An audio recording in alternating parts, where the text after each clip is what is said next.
स्वागत है आप सभी का इस नए लेक्चर में।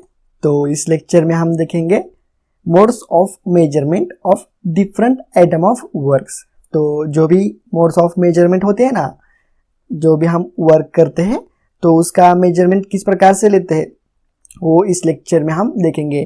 तो बहुत ही इम्पोर्टेंट लेक्चर होने वाला है और ये लेक्चर आप ध्यान से देखना, क्योंकि जब भी हम चैप्टर नंबर 3 में डिटेल्ड एस्टीमेट, जो भी हमारा चैप्टर नंबर 3 है ना, तो उसमें जब भी हम डिटेल्ड एस्टीमेट करेंगे तो उसमें आप जब डिटेल्ड एस्टीमेट करोगे तब आपको मोड्स ऑफ मेजरमेंट पता होने चाहिए।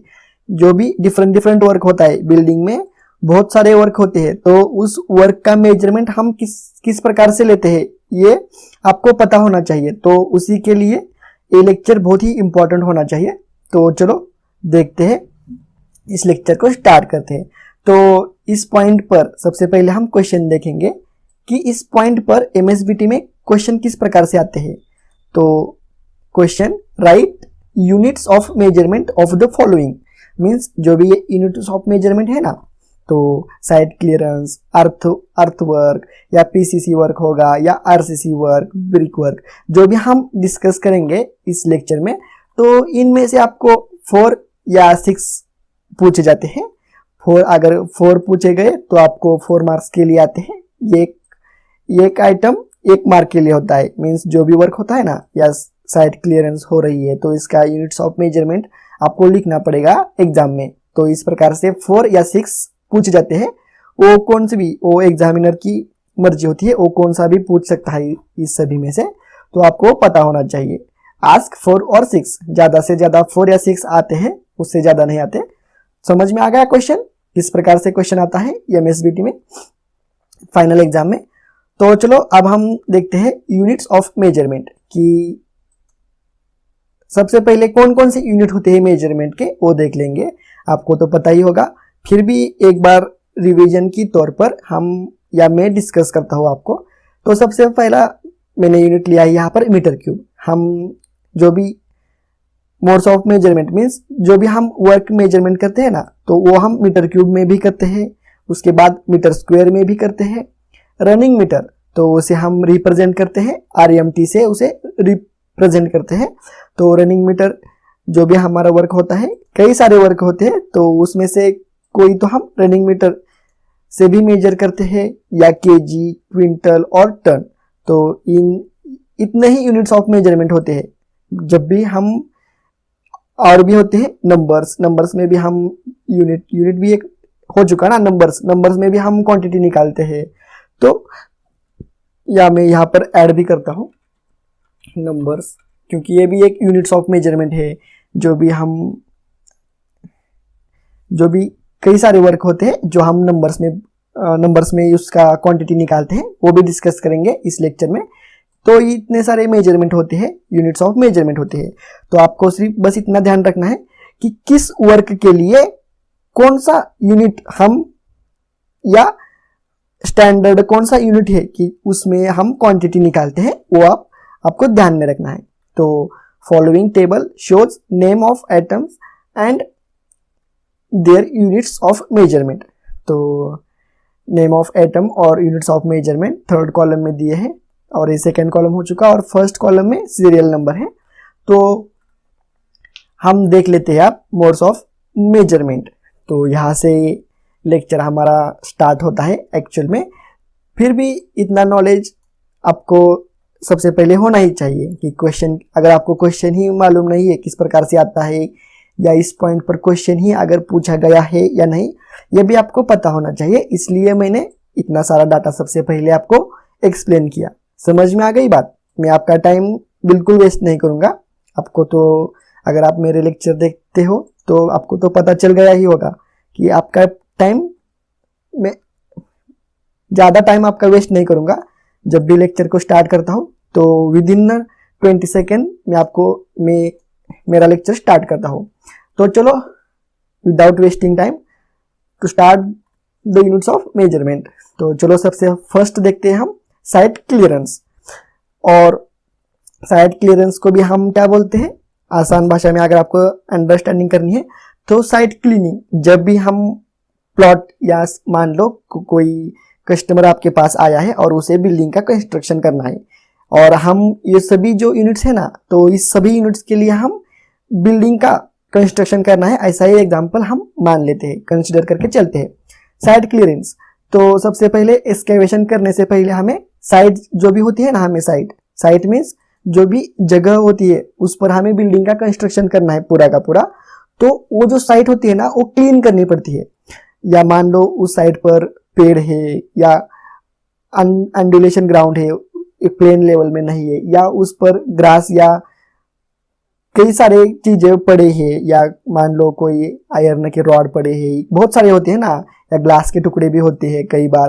अगर आप साइड पर गए होगे तो इसका आपको अनुभव होगा। तो सबसे पहले हमें साइट क्लीनिंग करनी पड़ती है, तो उसका यूनिट्स ऑफ मेजरमेंट क्या होता है, मीटर स्क्वायर होता है। तो मैं आपको दिखाता हूँ। तो ये देखो, साइट क्लियरेंस मीन्स जो भी हमारी साइट होती है ना उसे हम क्लीन करते हैं। मान लो यहाँ से यहाँ पर देख सकते हो ना, यहाँ पर, तो इसके अंडर हमारी साइड है। मान लो यहाँ से इतनी हमारी साइड है, इस प्रकार से इधर साइड में होगी। तो ये जो साइड होती है ना पूरी की पूरी, इसे हमें सबसे पहले क्लीन करना पड़ता है। यहाँ पर आप देख सकते हो, ये जो इसे क्या बोलते हैं, इसे ग्रास भी बोल सकते हो आप, या कई सारे चीजें इस जो भी लैंड या साइड होती है ना हमारी, यहाँ पर पड़े हुए होते हैं, तो उसे सबसे पहले हमें क्लीन करना पड़ता है। तो इस क्लीन करते समय आप इसका मेजरमेंट कैसे लोगे, तो ये हो चुकी है हमारी लेंथ और ये हो चुकी विड्थ इसकी। समझ में आ गई बात। मैं यहाँ पर प्लॉट हमारा मार्क करता हूँ। तो ये प्लॉट है हमारा, एक्चुअल में ये प्लॉट है हमारा। डायमेंशन जो भी हमारे पास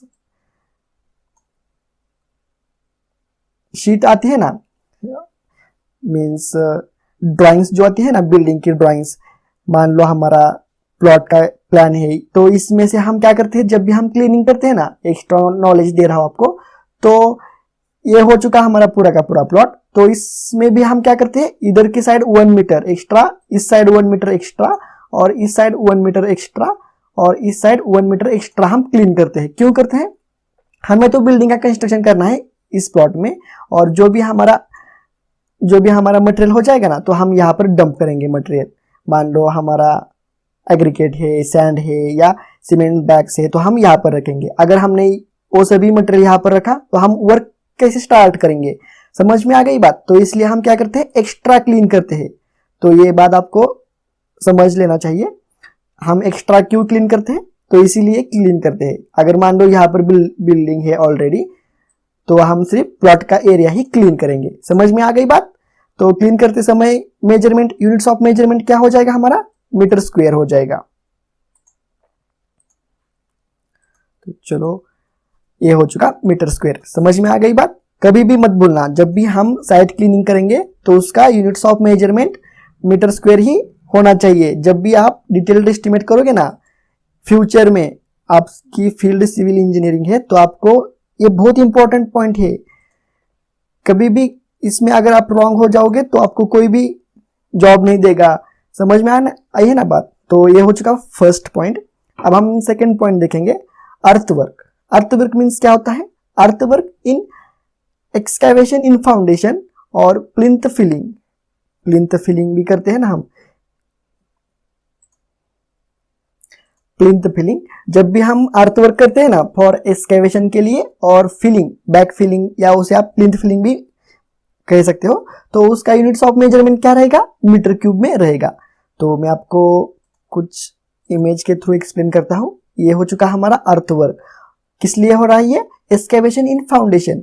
तो यहाँ पर हमारा फाउंडेशन आ जाएगा। तो फाउंडेशन के लिए ये भी इमेज आप देख सकते हो। समझ में आ रहा है ना, यहाँ पर फाउंडेशन है, तो इस फाउंडेशन को प्लेस करने के लिए हमें एक्सकैवेट करना पड़ता है। तो और आप ये भी इमेज देख सकते हो कि यहाँ पर अर्थवर्क का काम चल रहा है। जो भी सॉइल होती है ना हमारे फाउंडेशन डालने के लिए, जितना भी हमें एरिया, या मान लो फुटिंग का एरिया के लिए हम उतना सारा एक्सकैवेट करते हैं, तो उसे हम अर्थवर्क कहते हैं। तो इसका यूनिट्स ऑफ मेजरमेंट क्या है, अर्थवर्क का मीटर क्यूब है। तो मीटर क्यूब मीन्स किस प्रकार से हम मेजर करेंगे, ये हो चुकी लेंथ हो चुकी जो भी एक्सकैवेट कर रहे हैं ना पोर्शन, और ये जो है उसकी विड्थ है। समझ में आ रहा है ना। लेंथ ये हो चुकी है, आप कौन सी भी ले सकते हो, ये भी लेंथ ले सकते हो या ये विड्थ भी ले सकते हो, आपकी मर्जी। मैं यहाँ पर ये लेंथ में ले रहा हूँ और इसी में विड्थ ले रहा हूँ। और हाइट कहाँ से आ गई, यहाँ से, ये देख सकते हो यहाँ पर ये जो ये दिखाई दे रहा है आपको, मैंने ड्रॉ भी किया है। तो यहाँ से यहाँ तक top portion means ground level, यहाँ पर हमारी ग्राउंड लेवल हो जाएगी। तो इस पर ये हो चुकी है हाइट। तो इन सभी डायमेंशन का हम मल्टीप्लिकेशन करके क्वांटिटी निकालेंगे मीटर क्यूब में। मीटर क्यूब में हम क्वांटिटी निकालेंगे। तो ये किस लिए होगी, एक्सकैवेशन के लिए मीन्स अर्थवर्क। जो भी हम अर्थवर्क, जब भी हम बिल्डिंग का एस्टिमेट निकालते समय जो भी हम अर्थवर्क करेंगे ना, तो उसकी क्वांटिटी जो है हम मीटर क्यूब में मेजर करेंगे। समझ में आ रहा है ना। ये आपको ध्यान में रखना पड़ेगा, आफ्टर एग्जाम भी आपको ये ध्यान में रखना पड़ेगा कि किस अर्थवर्क के लिए हम कौन सा यूनिट्स ऑफ मेजरमेंट यूज करते हैं। तो ये हो चुका फाउंडेशन के लिए, एक्सकैवेशन ऑफ फाउंडेशन। और अब हम देखेंगे प्लिंथ फिलिंग के लिए। हमारा जो भी बिल्डिंग का कंस्ट्रक्शन प्लिंथ लेवल पर हो जाता है ना, ये ग्राउंड लेवल यहाँ पर होती है, ग्राउंड बीम के पास ग्राउंड लेवल होती है और प्लिंथ लेवल यहाँ होती है हमारी। समझ में आई ना बात। प्लिंथ हाइट हम प्रोवाइड करते हैं बिल्डिंग में।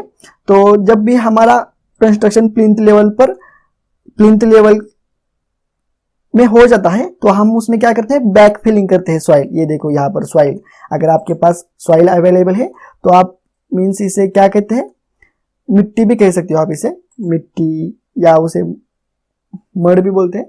तो इसे हम बैक फिलिंग भी कर सकते हैं। या आपके पास अगर मुरुम अवेलेबल होगा तो मुरुम भी आप बैक फिलिंग के तौर पर यूज कर सकती हो। या आपके पास सैंड अवेलेबल है, ज्यादा क्वांटिटी में अगर सैंड होगी तो आप यहाँ पर सैंड भी फिल कर सकते हैं। और ये जो भी बैक फिलिंग का जो भी वर्क होता है ना, या अर्थ वर्क, इसे अर्थ वर्क भी आप कह सकते हो। तो इसका मेजरमेंट क्या रहेगा, मीटर क्यूब इसका यूनिट ऑफ मेजरमेंट रहेगा। तो क्वांटिटी कैसे प्रिपेयर करेंगे हम, तो ये हो चुकी इसकी हाइट, यहां से हम फिल कर रहे हैं ना ग्राउंड लेवल से प्लिंथ लेवल तक। तो ये हो चुकी इसकी हाइट, यहां से यहां तक ये हो चुकी इसकी लेंथ हो चुकी। समझ में आ गई बात। ये हो चुकी हाइट, ये हो चुकी लेंथ, और यहां से यहां तक, समझ में आई ना, ये हो चुकी इसकी विड्थ। मीन्स यहां से यहां तक कहीं पर तो आ चुका होगा। और यह हमारा स्क्वायर बॉक्स है, या मान लो यह हमारा हॉल है।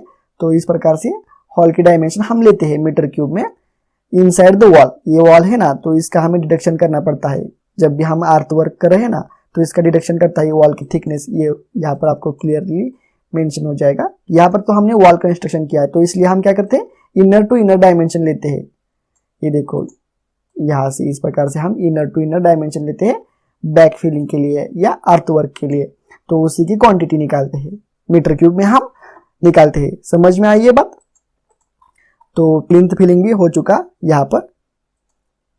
तो आपको ये ध्यान में रखना चाहिए कि जब भी हम अर्थ वर्क करेंगे फॉर एक्सकेवेशन इन फाउंडेशन के लिए, तो उसकी क्वांटिटी या उसका यूनिट ऑफ मेजरमेंट क्या हो जाएगा, मीटर क्यूब हो जाएगा। और plinth filling means back filling जब भी हम करेंगे, ऐसा नहीं है कि अर्थ वर्क ही होना चाहिए, या आप इसे सैंड फिलिंग भी कर सकते हो। सिर्फ आपको ध्यान में रखना चाहिए कि प्लिंथ फिलिंग जब भी होगी तो उसका यूनिट ऑफ मेजरमेंट क्या हो जाएगा, मीटर क्यूब हो जाएगा। तो ये हो चुका सेकेंड। अब हम थर्ड देखेंगे, PCC work, PCC for foundation bed. तो इसका यूनिट ऑफ मेजरमेंट क्या होता है, मीटर क्यूब होता है। समझ में आया। जब भी पीसीसी करोगे आप फाउंडेशन के नीचे जब भी आप पीसीसी करोगे तो उसका यूनिट ऑफ मेजरमेंट क्या होगा, मीटर क्यूब होगा। मैं आपको इमेज के थ्रू एक्सप्लेन करता हूं। यहां पर आप देख सकते हो पीसीसी फॉर फाउंडेशन बेड। तो इसका यूनिट ऑफ मेजरमेंट क्या है, मीटर क्यूब है। तो यहाँ पर आप देख सकते हो ये आदमी जो है वो पीसीसी वर्क कर रहा है। पीसीसी मीन्स क्या होता है, उसमें रेनफोर्समेंट नहीं होता। और किस लिए पीसीसी वर्क करते हैं ये भी मैंने पिछले लेक्चर में आपको एक्सप्लेन किया था कि जो भी यहाँ पर इसके ऊपर फुटिंग हम कंस्ट्रक्शन करेंगे ना, फुटिंग का इस पीसीसी के ऊपर या इस पीसीसी के ऊपर हम फुटिंग का फुटिंग का कंस्ट्रक्शन करेंगे। इस प्रकार से मान लो, मैं थोड़ा अच्छे से ड्रॉ करता हूँ और आपको दिखाता हूँ, क्योंकि आपको ये नॉलेज होना बहुत जरूरी है साइड पर। जब भी अगर आपको साइड इंजीनियर होना है तो आपको ये नॉलेज होना बहुत ही जरूरी है। तो ये ये पीसीसी वर्क किया है नीचे, उसके ऊपर क्या हो रहा है, हमारा फुटिंग का कंस्ट्रक्शन हो रहा है। तो पीसीसी हम क्यों प्रोवाइड करते हैं, ये सबसे फर्स्ट इसका रूल क्या होता है, टू लेवल मींस एक हॉरिजॉन्टल सरफेस फुटिंग को क्रिएट करके देता है पीसीसी वर्क। समझ में, अगर हमारी ये जो ग्राउंड है ना, अगर इस प्रकार से एंडुलेशन में हो जाएगा ना ये इतना, तो पीसीसी करने के बाद क्या होता है, एक प्लेन सरफेस फुटिंग को रखने के लिए प्लेन सरफेस क्रिएट हो जाता है। ये हो चुका उसका फर्स्ट रूल पीसीसी का। और सेकेंड रूल क्या होता है, जब भी हम फुटिंग का कंक्रीटिंग करेंगे तो फुटिंग का जो भी कंक्रीट होता है ना, वो सॉइल से अटैच नहीं होता, डायरेक्टली सॉइल के कांटेक्ट में नहीं आता। अगर सॉइल के कांटेक्ट में आ जाए अगर फुटिंग का कंक्रीट, तो क्या होता है, जो भी कंक्रीट में जो भी वाटर हो जाएगा ना, वो ये जो सॉइल है ना, ये ऑब्सॉर्ब कर लेगी, जो भी वाटर की क्वांटिटी है ये सॉइल ऑब्सॉर्ब कर लेगी। तो क्या हो जाएगी, जो कंक्रीट की स्ट्रेंथ होती है ना, आपने कंक्रीट टेक्नोलॉजी में इसका स्टडी किया होगा, तो उसकी स्ट्रेंथ रिड्यूस हो जाती है। तो वो स्ट्रेंथ रिड्यूस ना हो इसलिए भी हम पीसीसी वर्क करते हैं। समझ में आ गई बात। तो ये हो चुका सेकेंड पॉइंट में या सेकेंड रोल पीसीसी का। और थर्ड रोल क्या होता है, जब भी हम फुटिंग का कंस्ट्रक्शन करते हैं ना, तो हम फॉर्मवर्क लगाते हैं। तो फॉर्मवर्क जब भी हम इस साइड में, हमारी फुटिंग किस प्रकार से होगी, इस प्रकार से 3D में आपको मैं ड्रॉ करके दिखाता हूँ थोड़ा। यहाँ पर नहीं, यहाँ पर 3D में ड्रॉ करना नहीं आ सकता, इसे छोड़ दो। तो जब भी हम फॉर्मवर्क लगाते हैं ना, तो इस प्रकार से, तो ये फॉर्मवर्क लगाते समय भी हमें एक प्लेन सरफेस क्रिएट हो, तो इसलिए भी हम पीसीसी का वर्क सबसे पहले हम करते हैं। समझ में आ गया। या मान लो यह हमारा पीसीसी का वर्क है, और अगर यह ग्राउंड लेवल है, तो मैं आपको यहाँ पर डिटेल में एक्सप्लेन करता हूँ। यह हमारी ग्राउंड लेवल है इस प्रकार से मान लो, और अगर हमने यहाँ पर इस स्ट्रेट लाइन में फॉर्मवर्क प्लेस किया, तो जो भी कंक्रीटिंग करते समय कंक्रीट यहाँ से बाहर की तरफ आ सकता है, या कंक्रीट में सीमेंट की स्लरी भी होती है, तो यहाँ से बाहर आ सकती है। तो इसलिए हम क्या करते हैं, सबसे पहले पूरा का पूरा पीसीसी का कंस्ट्रक्शन करते हैं। पीसीसी का कंस्ट्रक्शन करने के बाद क्या होता है, एक प्लेन सरफेस हमें क्रिएट होता है, और उसके ऊपर हम फॉर्मवर्क लगा सकते हैं। तो कंक्रीट की स्लरी या सीमेंट की स्लरी भी बाहर नहीं आ सकती। तो ये 3 रूल्स होती है पीसीसी प्रोवाइड करने के। तो इस पीसीसी की क्वांटिटी हम कैसे मेजर करते हैं, मीटर क्यूब में मेजर करते हैं। तो ये हो चुकी इसकी लेंथ, ये हो चुकी इसकी ब्रेड्थ मान लो, या इसकी विड्थ मान लो आप। और हाइट कहाँ से कहाँ तक होती है, तो यहाँ से यहाँ तक उसकी हाइट होती है। मीन्स यहाँ देख सकते हो आप, टॉप सरफेस से यहाँ पर नीचे तक ये हो चुकी इसकी हाइट हो चुकी। तो इन सभी क्वांटिटी को, ये 3 क्वांटिटी को हम मल्टीप्लाई करते हैं और इसकी क्वांटिटी निकालते हैं, मीटर क्यूब में क्वांटिटी निकालते हैं। समझ में आ गई। वीडियो बहुत ही लेंदी हो चुका है, बाद में मुझे एडिटिंग करते समय थोड़ा प्रॉब्लम होता है, तो इसलिए मैं थोड़ी शॉर्ट वीडियो बनाता हूँ। समझ में आ गई बात। और कई सारे स्टूडेंट होते हैं, तो अगर बहुत बड़ा वीडियो अगर लेक्चर हो गया, तो कई सारे स्टूडेंट को क्या होता है कि एक पॉइंट, छोटा सा पॉइंट होता है और उसको समझ में नहीं आता, तो अगर उसने वो भी पॉइंट डाला तो उसको वही लेक्चर आ जाए, इसलिए भी मैं छोटे छोटे लेक्चर करता हूँ। तो ये हो चुकी हाइट। तो इस प्रकार से हम पीसीसी का मेजरमेंट करते हैं मीटर क्यूब में। समझ में आया। तो थर्ड पॉइंट यहाँ पर कंप्लीट हो जाता है। इस प्रकार से हम पीसीसी का मेजरमेंट करते हैं। तो और 2 देखेंगे और यहाँ पर लेक्चर खत्म करेंगे हम। फोर्थ देखेंगे हम आरसीसी, मीन्स क्या होता है, रेनफोर्स्ड सीमेंट कंक्रीट। जो भी हमारा रेनफोर्स्ड सीमेंट कंक्रीट मीन्स जिस कंक्रीट में, पीसीसी में क्या होता है, रेनफोर्समेंट नहीं होते, और आरसीसी में क्या होता है, रेनफोर्समेंट बार होते हैं, जो कि हम यूज करते हैं फुटिंग के लिए। फुटिंग का कंस्ट्रक्शन करने के लिए हम आरसीसी का यूज करते हैं, क्योंकि फुटिंग में हमारे बार होते हैं, बीम, कॉलम, स्लैब, स्टेयरकेस। तो इन सभी का कंस्ट्रक्शन करने के लिए हम आरसीसी का यूज करते हैं। मैं आपको यहाँ पर सीधा आरसीसी किस का यूनिट्स ऑफ मेजरमेंट क्या है, मीटर क्यूब, ब्रिक वर्क का क्या है, मीटर स्क्वायर, इस प्रकार से भी एक्सप्लेन कर सकता था, तो वो भी आपको बोर हो जाता और आपको ज्यादा नॉलेज भी नहीं आ सकता। तो इसलिए मैं आपको डिटेल में पूरा का पूरा एक्सप्लेन कर रहा हूँ। तो चलो आरसीसी का हम किस प्रकार से मेजर करते हैं वो देखते हैं मीटर क्यूब में। तो यहाँ पर RCC work for footing, beam, slab, staircase. तो इसकी क्वांटिटी हम कैसे मेजर करते हैं? मीटर क्यूब में मेजर करते हैं। तो मैं यहाँ पर आपको एग्जांपल लूंगा, कॉलम का एग्जांपल लूंगा। तो ये हो चुकी है इस कॉलम की हाइट, समझ में आ गई? हाइट हो चुकी है कॉलम की हाइट, और ये जो आपको यहाँ पर दिखाई दे रहा है ये हो चुकी इसकी विड्थ, और ये एक डायमेंशन हो चुकी, समझ में आ गई? ये एक फेस और ये एक फेस, और ये इसकी हाइट हो चुकी पूरी की पूरी। तो इस प्रकार से हम कॉलम की क्वांटिटी मीटर क्यूब में निकालते हैं। सेम उसी प्रकार कॉलम की क्वांटिटी हम यहाँ से इस टॉप पर निकालते हैं, और बीम की क्वांटिटी यहाँ से यहाँ तक निकालते हैं। तो बीम की क्वांटिटी निकालते समय ये हो चुकी इसकी लेंथ, और बीम का क्रॉस सेक्शन कैसा होता है? इस प्रकार से होता है। मैं आपको 3D में ड्रॉ करके दिखाता हूँ यहाँ पर। तो ये मान लो हमारा बीम है, इस प्रकार से। थोड़ा माउस हिल जाता है तो इसलिए जो भी डायग्राम है थोड़ी अच्छी नहीं आती। तो ये हो चुकी इसकी टॉप विड्थ बीम की, ये हो चुकी इसकी डेप्थ, और ये हो चुकी यहाँ से यहाँ तक इसकी लेंथ हो चुकी। तो इस तीनों का मल्टीप्लिकेशन करके हम क्वांटिटी निकालते हैं मीटर क्यूब में। सेम फुटिंग का भी उसी प्रकार से, स्टेयरकेस का भी उसी प्रकार से निकालते हैं। तो ये हो चुका आरसीसी के बारे में। अब हम देखेंगे ब्रिक वर्क। तो ये बहुत ही इंपॉर्टेंट पॉइंट है, 5th पॉइंट जो भी है ना हमारा ब्रिक वर्क। तो हम ब्रिक वर्क की क्वांटिटी किस प्रकार से मेजर करते हैं वो देखेंगे। तो ब्रिक वर्क में भी बहुत टाइप होते हैं। तो सबसे फर्स्ट टाइप होता है हमारा हाफ थिक ब्रिक वॉल, उसके बाद फुल थिक ब्रिक वॉल, और हनी कॉम्ड ब्रिक वर्क। तो ये ज़्यादा इतना इंपॉर्टेंट नहीं है, ये 2 ही बहुत इंपॉर्टेंट है। हाफ ब्रिक थिक वॉल या half thick brick wall means हम साइड पर उसे क्या बोलते हैं? फुल ब्रिक वर्क और हाफ ब्रिक वर्क, जो भी हम इसे कहते हैं ना। हमारी ब्रिक कितनी साइज क्या है वॉल की, तो फुल ब्रिक वर्क है या हाफ ब्रिक वर्क है। तो इसका मेजरमेंट क्या है ये देखेंगे हम। तो सबसे पहले हम देखेंगे हाफ थिक ब्रिक वॉल। तो उसका मेजरमेंट है मीटर स्क्वायर, और हाफ थिक ब्रिक वॉल हम किसे कहते हैं? जो भी यहाँ पर सेंटीमीटर होना चाहिए, सेंटीमीटर ऐसा करता हूँ।